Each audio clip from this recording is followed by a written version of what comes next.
repas de Pâques en famille, la nappe blanche, le rôti qui refroidit, les sourires un peu trop parfaits pour être honnête. Et puis le patriarche se lève, verre à la main, pour faire quelques petites annonces. Des annonces qui vont faire voler cette famille en éclats, et accessoirement signer son arrêt de mort. Bienvenue dans le repas de famille de Shari Lapena. Aujourd'hui, on plonge dans un huis clos familial où l'argent, les secrets et les rancœurs transforment un simple dîner en une scène de crime.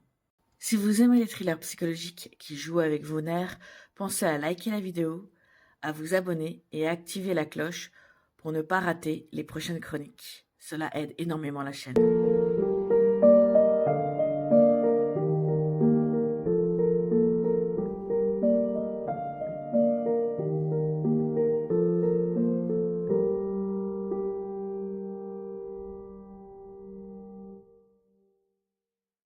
La famille Merton est en apparence tout ce qu'il y a de plus respectable.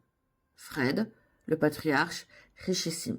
Sa femme et leurs 3 enfants adultes réunis pour Pâques. Mais ce soir-là, Fred décide de jouer avec le feu.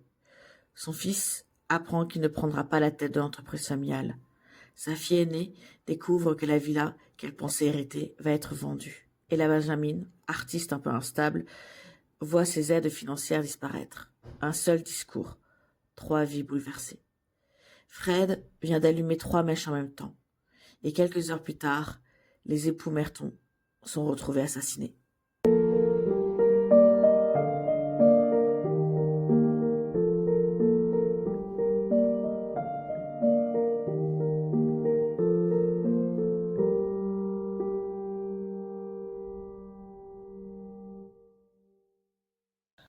Ce que Shari Lapena maîtrise parfaitement ici, c'est l'art de la suspicion.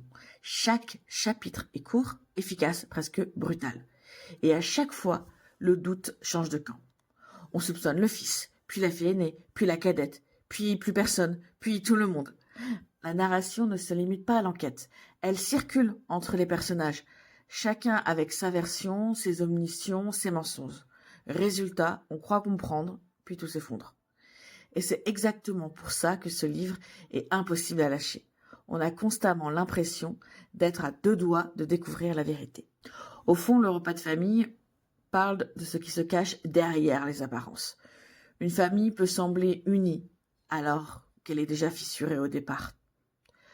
Ici, l'héritage devient plus important que la vérité.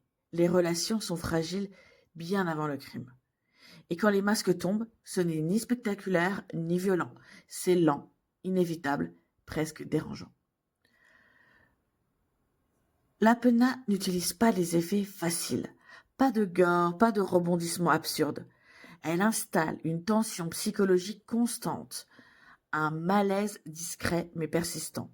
Et surtout, elle nous place dans une position inconfortable. On ne peut faire confiance à personne. Même pas à notre propre jugement. Sans spoiler, parce qu'on reste civilisé, la fin est à la hauteur. La révélation de ce qui s'est réellement passé, la manière dont les faits sont enfin mis en lumière, c'est presque jouissif. Oui, on peut le dire, tout s'emboîte, et l'on referme le livre avec ce sentiment très satisfaisant d'avoir été mené en bateau avec intelligence.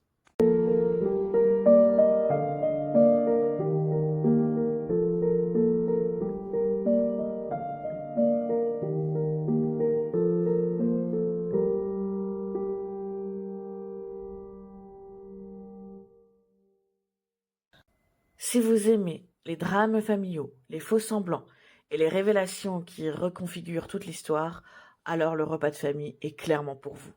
Un thriller efficace, tendu et redoutablement bien construit.